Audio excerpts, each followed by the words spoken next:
Right now, somewhere in your house, there is a cat with a nail slowly curling in a circle toward the soft pad of their own foot. And here's the terrifying part. You won't see it happen. There'll be no cry, no limp, no warning, right up until the day that nail grows around and digs into the flesh. And now it's an ingrown claw. And now it's infected. And now you're paying for something that a 2-minute trim at home would have prevented completely. Most owners never trim their cat's nails.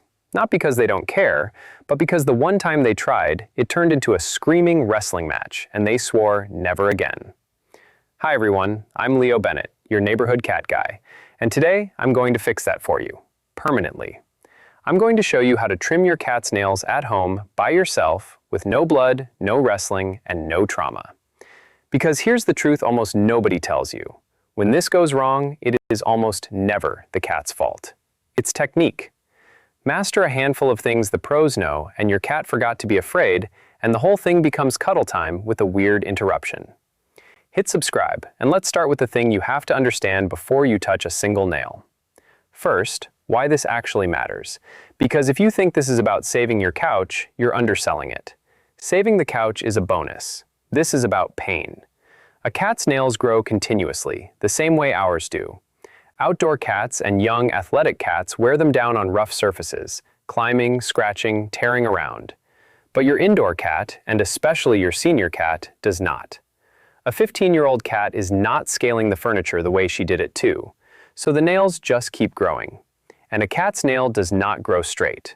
It grows in a curve, a circle, arcing back toward the foot. Let it go long enough, and the tip completes that circle and drives straight into the paw pad, into the soft part of the foot. That is an ingrown nail. It is genuinely, seriously painful. It gets infected, and I have seen it far too many times, and it breaks my heart every time, because it is almost always 100% preventable. So here's your rule, and I want you to actually remember this one. If you can hear your cat's nails clicking on the kitchen floor when she walks, she is overdue. That click is not a quirk. That click is a countdown. For most cats, a quick check every 2 to 4 weeks keeps you permanently ahead of trouble. Now, what do you cut with? And I'm going to be honest with you here, because this is the one area where you'll get told 10 different things by 10 different people. And I'd rather give you the truth than a rule. You have 3 real options. Option 1, cat-specific clippers. The little ones in every pet store, either scissor style or guillotine style. They're shaped for the curve of a claw, and the argument for them is simple. A purpose-built clipper cuts cleanly at the right angle without crushing the nail. If you go this way, I'm asking you for one thing. Keep them sharp. A dull clipper doesn't slice the nail, it squashes it, and that's uncomfortable enough to teach your cat to hate this. Option 2, plain human nail clippers. And before anyone panics, no, this is not a crime. Plenty of experienced people use the pair from their own bathroom drawer and do beautifully. The case for them is control. You've been using them your whole life. They're small, they feel precise. The fair counter-argument is that they're built for flat human nails, not round cat claws. So if you get lazy with your angle, you can pinch or split the claw. So here's where that leaves you. If you're brand new and you want the safest, most forgiving tool, buy the cat clippers. If you're confident and you have steady hands, the drawer pair is fine. Just mind your angle so you're never squashing the nail flat. And option 3, for the nervous among you, a nail grinder. A little rotary file that grinds the nail down instead of cutting it. Some cats despise the buzz and the vibration, but for others, it takes the fear of cutting too far completely off the table, and that can be a beautiful middle ground. And now the single most important item in this entire video, and it is not a clipper. It is styptic powder. Write it down. You can buy it anywhere that sells pet supplies, and if you don't have it, plain cornstarch from your kitchen cupboard does the exact same job in a pinch. Put a little dish of it within arm's reach before you start. I'll tell you precisely what it's for in a few minutes, but understand this now. The reason most people are terrified to trim is the fear of blood, and this little dish of powder is the thing that erases that fear entirely.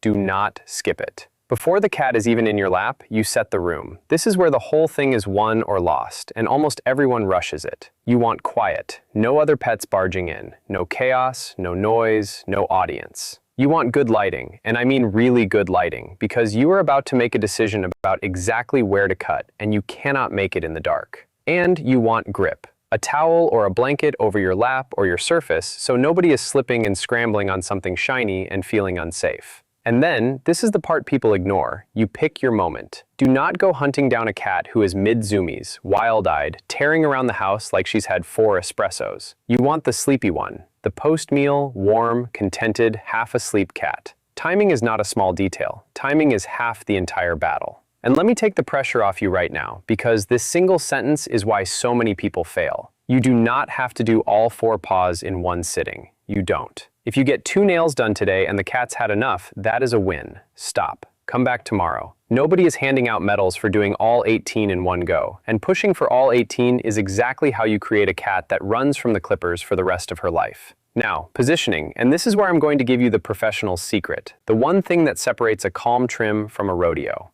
Put the cat on your lap, facing away from you, and here's the detail. Your knees stay close, only 2 or 3 inches apart, so your thighs form a little trough, a little valley that cradles and supports her so she can't slide off either side. You rest a forearm lightly over the shoulders. You can rub the tummy. The feeling you're going for is held, but not trapped. And now the concept that this entire video is built around, so listen closely. Squishing is your friend. When things get squirmy, and they will because this is a wriggly negotiation, every instinct in your body is going to tell you to grip harder with your hands. Do not. Gripping is the mistake. A cat's natural defense is to back up and pull away. So when you clamp down with your fingers, you are giving her exactly the resistance she wants to fight. Instead, lean in and gently squish her against your body. Give her something solid and calm to press back into, and she settles. Say it with me. Squishing calms a cat down. Gripping winds her up. Get that one thing right and you've won. Now the nail itself. Here's the technique. A cat's claws are retracted, tucked away until she needs them. So your first job is to coax the nail out where you can see it. Take one toe between your finger and thumb. Finger on top of the little knuckle, thumb underneath on that soft toe bean, and give a gentle press. And there it is. The claw extends right out. That's it. That gentle press is the whole trick. Now look at the nail, and this is where you have to pay attention because this is the part that hurts a cat, and it's the part everyone gets wrong. On a pale or clear nail, you'll see a pink section running up inside it. That pink is called the quick. That is where the blood vessels and the nerves live. And that is the part we absolutely, under no circumstances, cut. Because cutting the quick hurts. It bleeds. And here's the one that matters most. It only has to happen one single time for a cat to decide that nail trims are the enemy forever. One bad cut can cost you years of cooperation. So here is the correct way, and it's gloriously simple. You take the sharp tip off. Just the tip. That's it. You'll notice you've barely removed anything, and that is completely on purpose. I would rather you trim a tiny bit more often than go too deep even once. And here's the promise that should take all the fear away. If you only ever take the very tips, you basically cannot get this wrong. Then you do another. Release the toe. Another. See how boring this is? That's the goal. This is supposed to be boring. Boring is the whole association you're building. Now I'm going to give you 4 things that almost every nail trim tutorial skips, and every one of them is the difference between an amateur and someone who actually knows what they're doing. Number 1, the dew claw. On the inside of each front leg, a little higher up, there's a nail off to the side, like a thumb. That's the dew claw. And here is why it is the most important nail on the whole cat. Because it never touches the ground, it never wears down. Ever. Not even slightly. Which makes it the single nail most likely to overgrow and curl straight around into the skin. Remember those painful ingrown nails I opened this video with? This is very often the exact culprit. So you check it. Every single time. No exceptions. Number 2, dark nails. Everything I told you about spotting the pink quick only works if you can see the quick. Some cats have black or very dark nails where it's completely invisible. If that's your cat, do not guess. Try shining a flashlight behind the nail and you can often see the shadow of the quick through it. And if you still can't tell, you take tiny slivers off the very tip and you trim more often. When in doubt, take less. Number 3, extra toes. Some cats are polydactyl. They have extra toes, sometimes big mitten paws. More toes means more nails, and it is genuinely easy to miss one tucked in there. So count them. Make sure you've got every one. And number 4, the big one. The fear that stops people from ever even trying. What if you cut the quick anyway? So let's kill that fear right now, because a plan is the only thing standing between you and never doing this at all. If you cut the quick, first, do not panic. It is not an emergency. There'll probably be a yelp and a paw yanked away, and you might see a little bleeding. You stay calm. You reach for that dish of styptic powder, or the cornstarch from your kitchen, and you press a small pinch of it against the tip of the nail for a few seconds.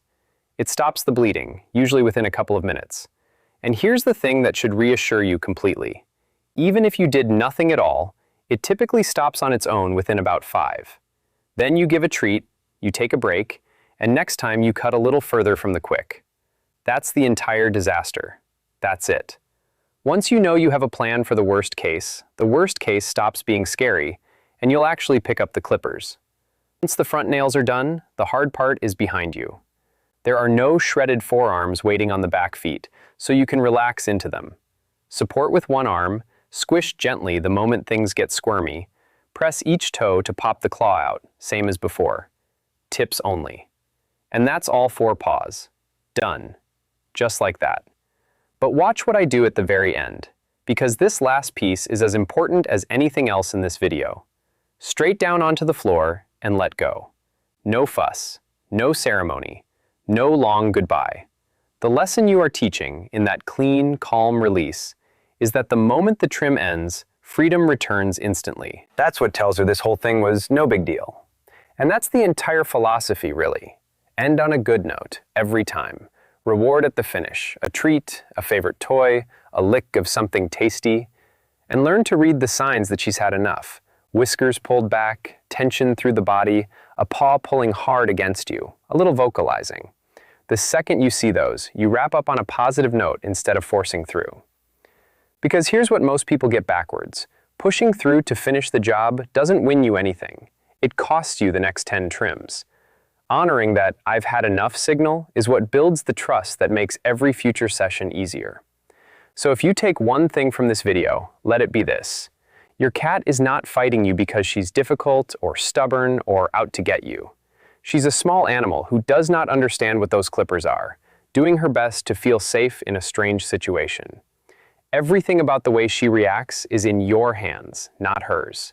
The quiet room, the sleepy moment, the squish instead of the grip, the tip instead of the quick, the calm release at the end. Get those right, and the fear simply never has a reason to show up. Check those nails every 2 to 4 weeks. Listen for the clicking on the floor, and never, ever feel like you have to do it all at once. Like any skill, this gets easier every single time you do it. So don't be discouraged if your first go is a little clumsy. Watch this back if you need to. And the fact that you sat through this whole video to protect your cat from a pain she'd never even show you, that tells me everything about the kind of owner you are. If this helped, give it a like, share it with a cat owner who needs it, and subscribe for more. I'm Leo Bennett. Thank you for making the world a safer place for your cats.